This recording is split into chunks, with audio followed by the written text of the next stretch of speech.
And with that, Yat, how are you? Great to have you. Great. Well, I figured I can take off my mask too since you took yours off, right? So, okay. I did. Just checking, making sure it's okay. We're not breaking any laws. Yeah, no. I tested, and I think we have 1.5 meters apart. Okay. All right. We're good. Yeah. How are you today? Good? I'm good. It's great to be here. Indeed, a shout out to Invest Hong Kong. I remember maybe over a decade ago when it all started, right? And the same team. It's good to see the same team that is driving startup culture in Hong Kong forward, including yourself and Karen and the whole team. So wonderful. Well, thank you. You outed us. I was not going to go back and say, like, we have you like from the first days of the Well, you started Hong when you Kong were Festival. teenagers, right? So, yeah. True, absolutely. Okay, well, great. So I think as Kenneth actually said, normally you don't really need any introduction. And I'm not going to go by the way I typically introduce you because I felt that's a little bit, outused and outdated. But I found actually a new theme. By looking at your CV, you are a pioneer in Web 1 and Web 2 and Web 3. Well, I mean, I guess I started early in all of those areas. And maybe the way to explain it is, I wasn't thinking of it, and back then we didn't talk about it as Web 1 or Web 2 or Web 3. It was just something that felt right for us, right? Going into the internet, building on open source, all of these constructs that we see today, these are maybe normal, but back then seemed novel, but they seemed right to me at the moment in time. And that has a little bit to do with how I entered the space when I was coding, uploading software on CompuServe, this kid in Austria, basically getting connected to the online world, to me in the 80s, definitely just felt like a better way to communicate. And so I just took that sort of thinking forward. I never looked back really. So it wasn't like I had a map or a charter that said I need to develop the internet or something. It was just life took me there and it just felt right. Right, you brought the internet to Hong Kong. I mean, actually, you can claim that. And I helped. And you talked about Atari in Germany, right? So again, I'm going to reassure you, we're not going to continue this talk in German, even though we could, but we'll not. But yeah, I think fast forward from them, super successful entrepreneur across, the years, sold one of your companies to IBM, right? And then here, and we talk obviously today a lot about Web3, but you're also actually, I have to read up, but Global Leader of Tomorrow, nominated by the World Economic Forum. You have multiple acclaims right now. We know Animoca Brands is top leading company globally in Web3 and blockchain. But I think maybe, again, not everybody knows you're also very passionate about music and education, right? Well, I mean, we can talk about that a little later, but yes, my music background was not something that I chose. It was something that my parents chose for me. They were musicians. That's why I grew up in Austria and in Vienna. But I think music didn't teach me anything about entrepreneurship, but it did teach me a few things. One, for anyone who appreciates the sort of Asian parents training you in music, or the tiger parenting style, it's all true, as you all know, especially everyone here. It did teach me a lot about discipline, right? So I would say. The second thing is that my mom as an artist, I got to see how my mom lived as an artist. And that was, back then I didn't fully appreciate it, but I do realize that being an artist or being in the creative field was very, very difficult. And it came from partially because of the way that the industry worked, and partially also because my mother, even though she was a talented musician, didn't know anything about finances, didn't know anything about business, and was often taken advantage of in a sense. And then because she worked at the Komische Oper, which was on the eastern side of Berlin, I would basically, as a child, and I'm definitely dating myself, but that's okay, I would travel over the border to see my mother, and I would actually see really what absolute communism looked like, right? It's nothing what we think of, right? And it sort of shaped my thinking about sort of the world, economics, growing up in Europe, then in a more social democratic environment, and then going to America and eventually Hong Kong in an ultra-capitalist environment. These all sort of shaped my experiences to how we think about the metaverse today. But of course, back then, I wouldn't connect the dots. I wouldn't know what it would look like until many years after. Great, yeah, we'll come back to that a little bit later on. But, typically I really start my firesides always with asking you about a bold statement, you know that. And I remember very well one of the firesides we had, it was in 2020, just at the beginning of the pandemic. And your bold statement was to say that the gaming and entertainment industry will evolve from a several $100 billion business to $1 trillion business and industry. Now, arguably, that doesn't sound that bold anymore. We're nearly there, right? So give me another bolder statement today. Well, I mean, I think when you think about the whole Web3 space, right? I mean, depending where it is, it's between $1 to $3 trillion. It's already moving in that area. You know, we think that in the next 18 months or so, plus, so roughly 1.5 to 2 years, we're going to get to approximately 300 plus million users or more in the open metaverse. And this is an important number because there's about 3.4 billion people who play games today, about roughly 4.5 to 5 billion people that are online. And when you have typically 3, 4, or 5% of whatever community population adopt something, essentially what that means is you basically go into sort of escape velocity. And we think that will happen in the next basically sort of 18 to 24 months. And it will be driven still broadly, we think, by GameFi. And that's also because the only the only game companies that are getting funding in startups right now are actually Web3 game companies around the world. You know, almost $1.2 billion just in this year, despite the fact that this is supposed to be a so-called crypto winter and that things are supposed to be pretty dire, which to some extent they are, still over $1 billion was funded into Web3 gaming projects. And the talent and the people going in there is a very clear indication that, you know, it takes some time to make a good game. And in the future, people are going to be playing blockchain games, not thinking of them in a differentiated manner. You know, 10, 12 years ago, we used to call mobile games, very specifically, differentiating them from console games. And today, we describe them as broadly games. It's part of the whole industry. And we think blockchain games will get there in short order. Great. Yeah, that sounds very inspiring. And I think one of the things that I really at the very beginning want to also clarify is we talk about why Web3 matters, and we talk about Metaverse, and we talk about the open Metaverse. And I think it would be really interesting to hear your perspective on how you define open Metaverse. I mean, is there something such as a closed Metaverse?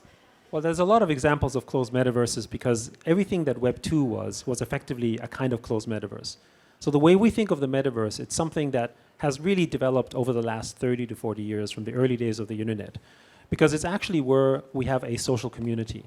So even for those of us who have been online in forums and chat boards in the early days of Web 1 and Web 2, we formed friendships online. Some of us maybe met our partners online or created great relationships or conducted businesses. In fact, our value system was already very much online. And now today, I would argue that the majority of our business and social activities actually happen online in one form or the other. So we're already in a kind of pre-metaverse. And a lot of people talk about metaverse as something with VR and AR and virtual experiences. To me, that's only one way to experience it. The actual meaning of the metaverse is essentially where we exist, right, as people. And therefore, when we say open, it means that we must have a part ownership in this. Right? In other words, we need to have digital property rights. So Web 1, read. Web 2, read, write. Web 3, typically defined as read, write, and own. Right? And the owning part is the same effect that we have in the physical world, which is because we can have physical property rights, we can have network effects. We can have capital formation, and we can conduct and create businesses in a permissionless manner. Imagine in the physical world if you owned a house or if you owned a car, and every time you wanted to make a change to the car, or every time you wanted to create a new business or service to what you own, you have to go back to the car manufacturer and say, am I allowed to do this? And then, can I hire a driver? Can I do an Uber or Lyft business? And every time I do that, I have to go to the car company and say, can I am allowed? And then they say, sure, you can, but I want 30% cut, or you can do it for half a year or 1 year. Much of the innovation we see today would be completely limited. But because it's permissionless, because we have ownership, we can construct these new businesses. A bank can give you a loan, just with you as the owner of the property, without actually ever having to go to the developer and say, is it okay to give a loan? Are we allowed to do so? Because you truly own it. So that paradigm has been missing in the web, in the internet. And that to us is what it means to build open. And when it's open, that also means that because blockchain, all the transactions become transparent as well. The value system we see in Web3 is the fact that every transaction, all of our data, which is the valuable resource of the metaverse, actually is something that we can then audit. So we can see the true and fair value. One of the problems we have with Web2 is that all of the data that we give to Facebook, for instance, we don't know what it's worth. So we give it away for free. We know that Facebook makes billions of dollars, and Tencent makes billions of dollars, and Apple makes billions of dollars. But we don't know how they make it really, because it's always been something intentionally obfuscated. But imagine that you would actually know at the end of the day that your time on Facebook was worth, let's say, $50, $100. your relationship to the platform will change. You would demand your rights to this. You would say, if you're making 100 from me, shouldn't I get at least half of it, or should I get some percentage? And this is what happened with Web 1. The farmer in China was able to charge the fair price of rice when he knew through the internet what his rice was sold for outside of China. Now, this is a big difference. Many of the middlemen, particularly in places like Hong Kong, were able to arbitrage that knowledge because the farmer didn't know what the fair price was. And so obviously made great profits. When the internet came, it made that transparent. What Web3 is about is it makes the data transparent. So when you trade an NFT, you know who bought it. You know how much they paid for it. You know what the transaction fees were. That transparency is a market transparency, which, as we know, the more transparency a market has, the more efficient it becomes. So all it really means is that Web3 creates more efficiency in the market, more transparency, and more equity. Right, and actually that's the point where you mentioned about previously in the talk. We thought that the advent of the internet was content is king, everybody can contribute, and I remember you taking on that code about, well, arguably it's distribution who's the queen and wears the pants and makes all the money, right? So you're alluding to big tech, right? And it's interesting, I'm not alluding, I'm saying it's big tech. You're actually clearly naming it. And I just want to make a side note. Tomorrow morning we have Tim Candle, who was running monetization strategy at Facebook, coming and talking to us how we actually also converted into Web3 now. But anyway, what I really wanted to get to is, that there is a risk, right, that these big Web2 players trying to capitalize on the metaverse. And I know obviously in the insider scene, the fact that Mark Zuckerberg stood out there and said he's going to charge 47% plus on a transaction in his metaverse, kind of like, was a little bit laughed at. But are you worried that these big tech will be able to impose their view on Web3? I mean, the biggest threat for the open metaverse is obviously large companies and incumbents who don't want to give up the control of the data that they have. So the way to think of this is that every one of us who uses Facebook or Instagram every day, we are actually working for Facebook. We might not think so because we're thinking that it's a free service, so we benefit from the the fact that it's free. But in reality, you're giving data. You're spending, if you probably count the number of hours you spend on WhatsApp, Instagram, Facebook, and whatever it is that you use, that's probably in many cases maybe more than a part-time job. And when you deliver that data, they create value from this. So this is their business model. And then they can sell us advertising, sell us products and services and so forth. So in Web3, this completely turns upside down. And as a result, if you are Facebook, you either have to rethink your business model or you basically become obsolete. So that's obviously the risk for them. So naturally, they will try to fight over this. And I think one of the reasons why Facebook renamed themselves entirely to Meta is a great PR move. Because every time you want to talk about the metaverse, hopefully people will say, oh, isn't that Facebook? Yeah, that's kind of the metaverse, isn't it? That's one way to control this. We have to remember that Facebook was one of the very first big tech companies that tried to do a cryptocurrency. They were one of the first big companies that tried to do stuff on blockchain. Many of the new blockchain offshoots that have emerged came from the Facebook teams that were frustrated by the fact that they could actually no longer do it for regulatory reasons and for reasons of trust. But they had invested heavily in blockchain. So they do understand this, which means they also understand the threat, I believe.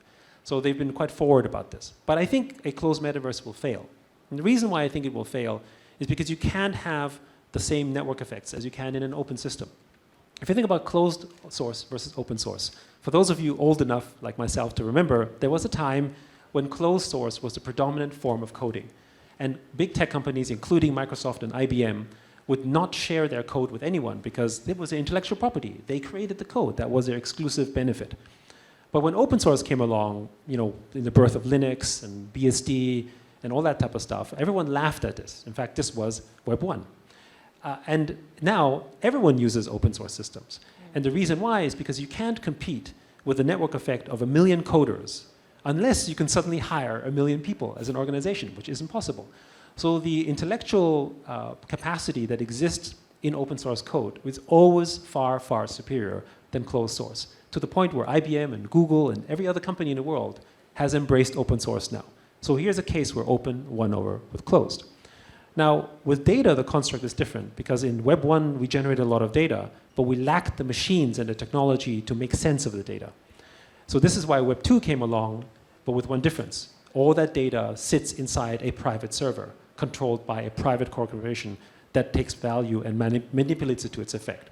So Web3 changes this. Now this data is in an open framework. And it's not so much about the efficiency. It's about the governance, and it's about the democratization of the access of that data that will change. And given the choice, we as end users would always prefer open versus closed. And we can think of it like an economy.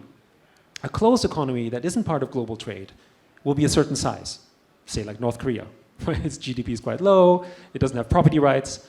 And then you look at a place like Hong Kong or any other place that has actual property rights and a free economy, and you can see the value system is much greater because you can have these capital formations. A bank can only give you a loan or a service or a value if you can actually own it. And that's not possible in a closed ecosystem. So that means that, when you look at non-fungible tokens, maybe a land and sandbox could be worth hundreds of thousands of dollars, maybe even $1 million. That is impossible to imagine in a closed metaverse because you can't have this capital formation in the closed system. So that's one of the reasons we think closed will fail, because they can't compete economically in an open system. Just how North Korea can't compete with a global economy. Excellent. And I heard you in other talks say, we actually were living in that Web2 area, in an area of digital imperialism or colonialism, right? And coming to that open metaverse and mass adoption, I think one of your theories that proved right was to say you don't have to explain actually value of digital content, digital assets to a gamer, right? So if you game, if you play, and that was a little bit the philosophy, right, of Animoca Brands, to say gaming has a role to play in mass adoption for the open metaverse. So there's been 40 years since gaming really evolved into something mainstream with the Atari VCS back in the 80s. And I would call this the training wheels, right? If you had talked about what we talk about today 30 years ago, nobody would have cared, because we didn't have enough of an audience that thinks of digital ownership as something real. It has to evolve. So the last 30 to 40 years, we've evolved from gaming as a niche industry to a primary industry on the internet, not just for our children, but for many adults, where we value not just our online time, but we also think of everything we do online as one that we should own. So for those who play, for instance, Fortnite, the skin that you earned or bought, nobody will say, oh, I rented that. Oh, this is something that I have temporary usage rights. Sure. Although that's what it is, actually, every person thinks that they own it. More importantly, every other gamer in the social network around them that they play with also says you own it. So that all gamers believe that the items that they earn in a game or they buy in a game ought to be theirs. So this is already in the natural thinking. Therefore, translating that from, well, this is actually fake ownership to real ownership, to us seems like a very natural paradigm. And the other thing, of course, is that these digital assets represent the social constructs of value today. Because gamers look at virtual goods as a status symbol, as a sort of identity. If I'm a gamer, it's an identity. If I have this skin, this sword, this car, it's an identity, either of my achievement or of who I am. And in the physical world, we do the same thing. Where I live, what car I might want to buy, what clothes I wear, these are assets that represent our actual identity. We don't buy clothes generally just because of utility. Otherwise, we'll all be wearing the same color, right? Or we wouldn't buy cars just for utility. Otherwise, we just buy a car that looks exactly the same and goes from A to B and would be much cheaper. We buy it because it says something about us. It means something to us. It's part of our identity, and it's part of our legacy as well. And it's something we can pass on as a legacy too, right? The way that we pass on, property or wedding rings to our next generations is a legacy we want to pass on because it identifies what makes us human. In the digital world, we're creating all these human experiences. When you're spending, 40 to 80 hours a month playing a game, that isn't just, which is the average time now, right, for many of those gamers. That isn't actually just sort of, entertainment.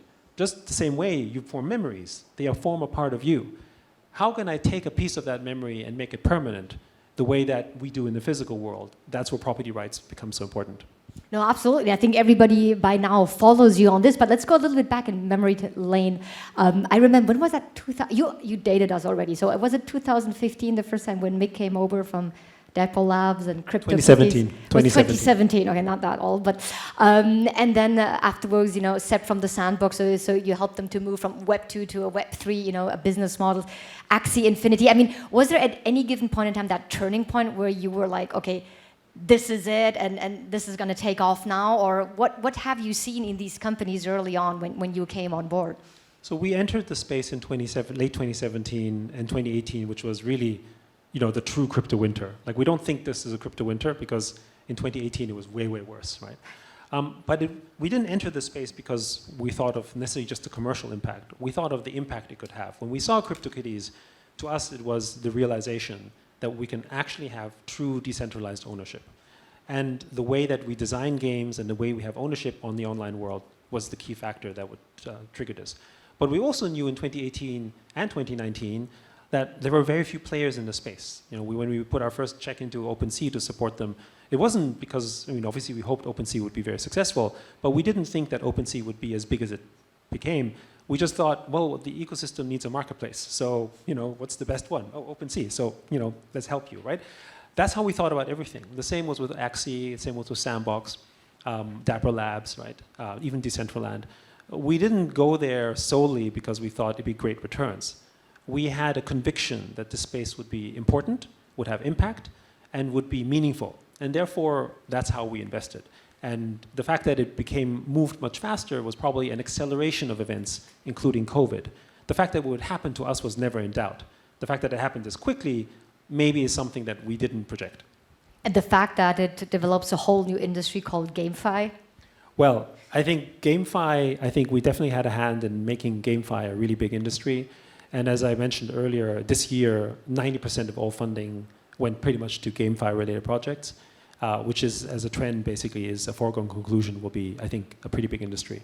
But we're now also looking at new industries. We want to activate more places because non-fungible tokens as digital property affects every piece of content. It's not just gaming. Gaming is an obvious, let's call it soft underbelly that we can sort of get a lot of adoption. But every digital content business should be looking at non-fungible tokens. Right, you know exactly where I'm going, right, with my next question, which is, by now, Animoca Brands holds or is vested in over 380 companies. They're not all gaming companies. So explain a little bit more about this truly open ecosystem that you're building and maybe a little bit your portfolio strategy and your philosophy behind that. So the idea behind us investing the way that we did is not typical investor style. We're also not a VC, so we invest most of our money out of our balance sheet. So it's a slightly different approach. And the way we think of this is that almost like contributing back to the ecosystem because we think it will, with Web3, there's a shared network effect. So in other words, how do you build a healthy, sustainable ecosystem that is truly decentralized? Well, first of all, it would be hypocritical for us to say we want to control it, right, and just build one metaverse. So in order to make sure that it has the largest network effect, we have to facilitate the growth of many other ones, which is also the reason we support more than one metaverse. We don't just invest in Sandbox or Decentraland, but we've supported the growth of basically over 30 or 40 different type of metaverses because we think those are all important for diversity and inclusion. The second thing that we believe in very strongly is that not every business needs to have the highest return potential, because that's not what this is about. What it's about is how do we create the best network effects that can construct. Like in a society, people play a role. We think of the metaverse as a construction of a country or a nation. Not every person in a country can be the highest yielding performer, right? Nor can every person in a country be responsible for, all the profits or the biggest returns. You need to have a balanced, healthy ecosystem where everyone plays their part, right? So for instance, gaming guilds is an example. We were prolific supporters of gaming guilds, continue to do so. Gaming guilds themselves are important service elements, but they're not necessarily the type of businesses that arguably provide the best type of yield, but they provide a really critical function to Web3, which is the onboarding and education and adoption into basically the open metaverse. Right? And that's the reason why nations and countries invest in schools. Schools aren't necessarily the most profitable endeavor in terms of making money, unless you live in Hong Kong and you do tutoring. But that's a different story. It's not something we do, right? But as an example. But they're still vital. If you don't have schools and you don't invest in education, you don't have a coherent country. You don't have a nation that thinks together, and you don't share values, and you can't grow a space. So the 380 investments, which we hope to be even bigger, are part of that ethos. The other thing is the inspiration we took as a personal angel investor and seeing how Silicon Valley developed.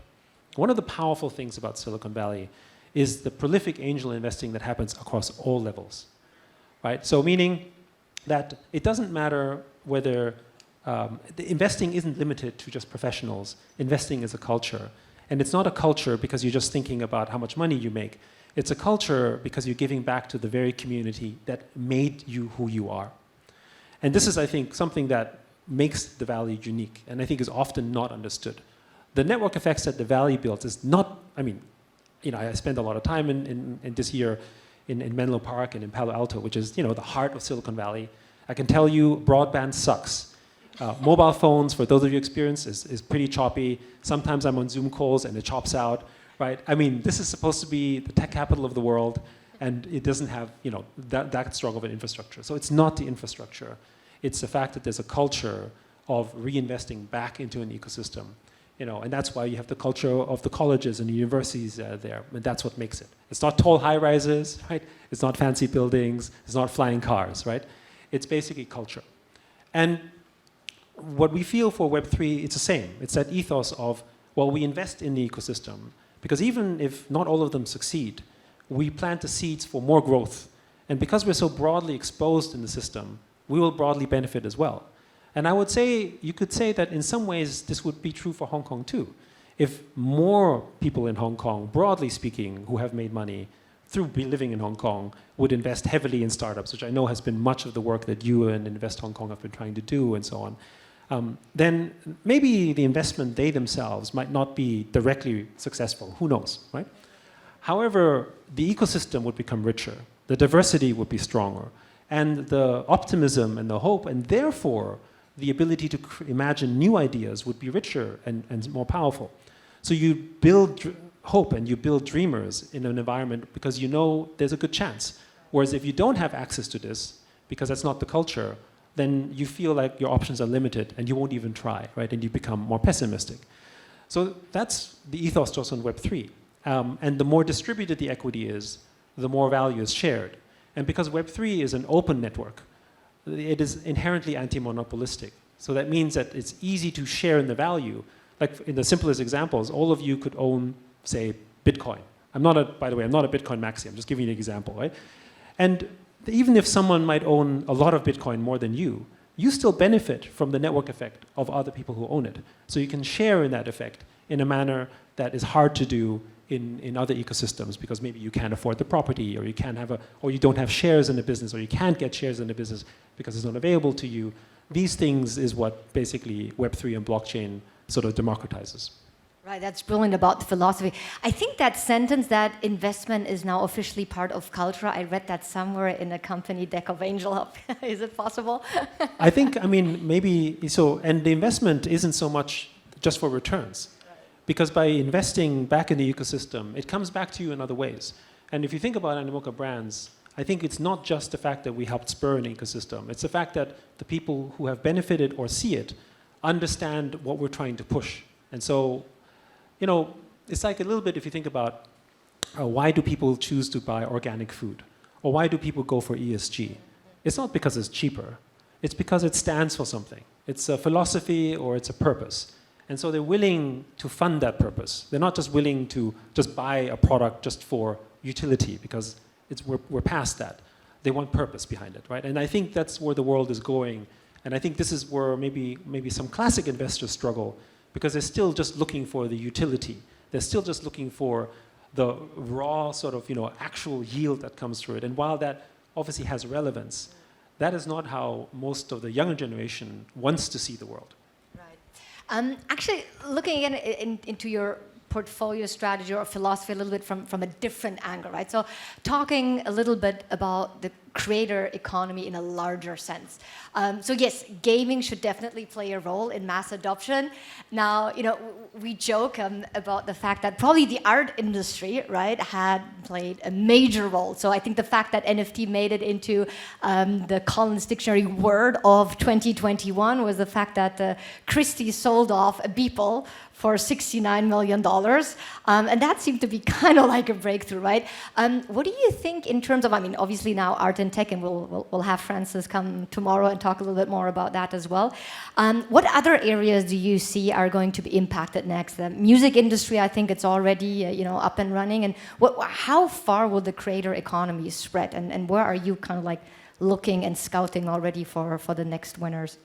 So let's, one of the things that we managed to do with GameFi and sort of NFTs is to sort of assist in the growth of an industry that basically becomes a force where capital and funding will go to support it. Because one, it's not just the fact that you can make money from it, which is maybe a positive, of course, you want it to be sustainable, but also that it's just a better outcome for the end user. And one of the reasons why NFT and blockchain games is sort of a desired outcome is because it's better for the gamer, right? And so to me, that becomes sort of the way forward. And one of the industries that we think will happen the same one is in education.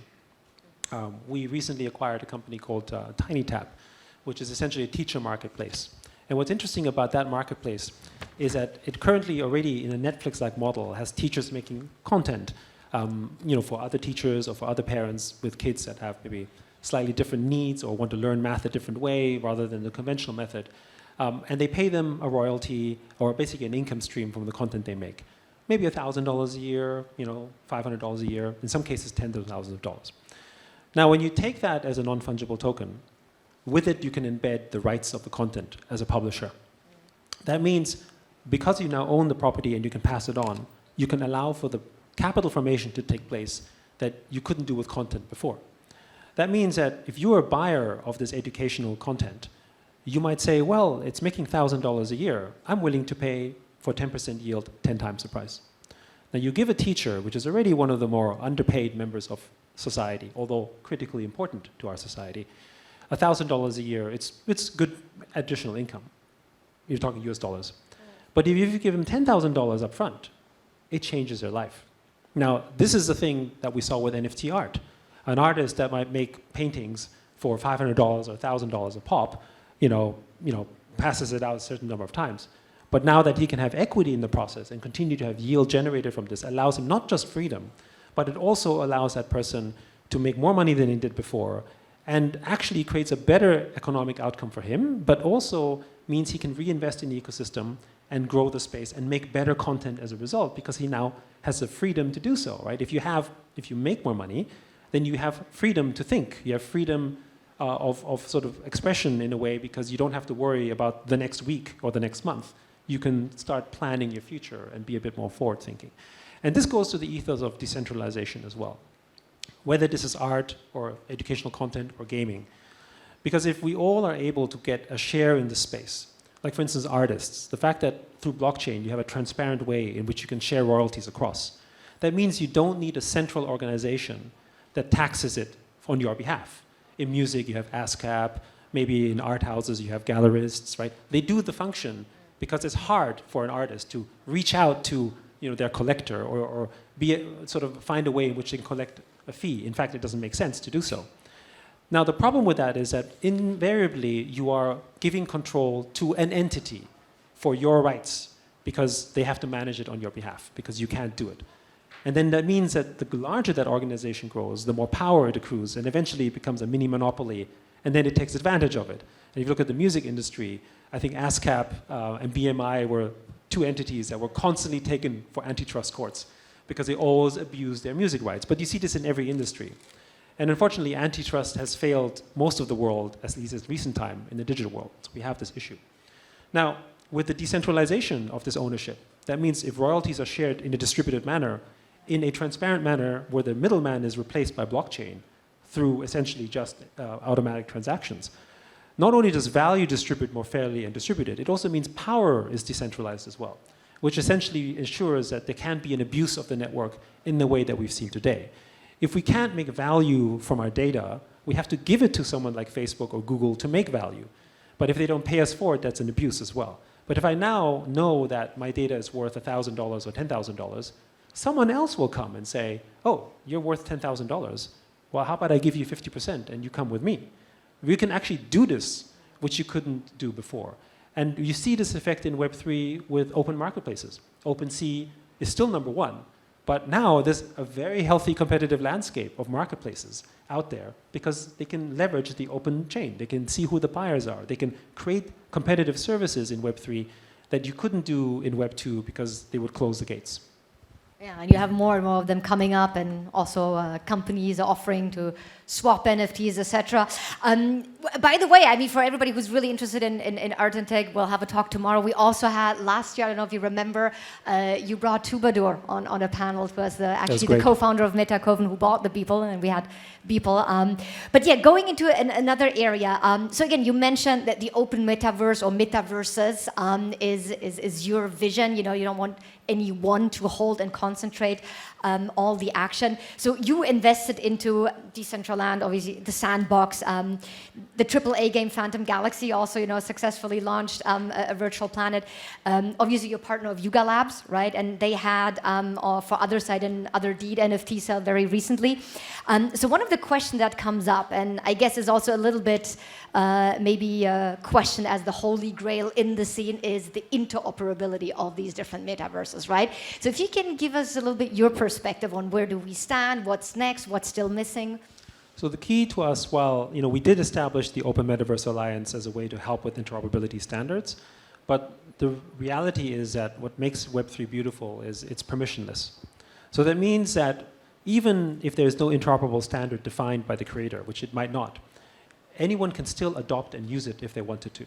This is important because in the example I gave of the car, for instance, the baby seat, which was designed in the 1930s as a way for children to be transported in a car, wasn't something that a car company designed. It was just someone outside said, well, there's this car and it has a seat like this. We'll design something that fits in it.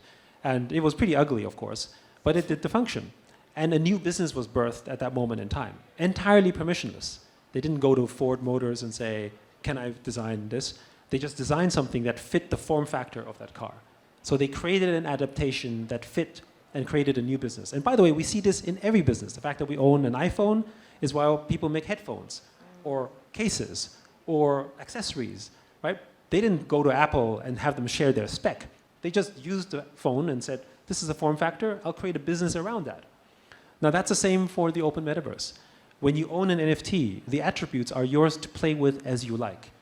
Of course, it might be great if someone gives you a standard, but in reality, you define the standard for your product. And the imagination in the open metaverse can be wild, because just because it was a virtual car in this game doesn't mean it has to be a car in another game. It could be a horse, it could be a rocket ship, right? It's a representation of an ownership of a kind of customer that you want to adapt or acquire. So the imagination is not limited. Sometimes we take physical world constructs and say, well, it's a virtual car, it must always be a car. Well, maybe in the physical world, but not in the virtual world.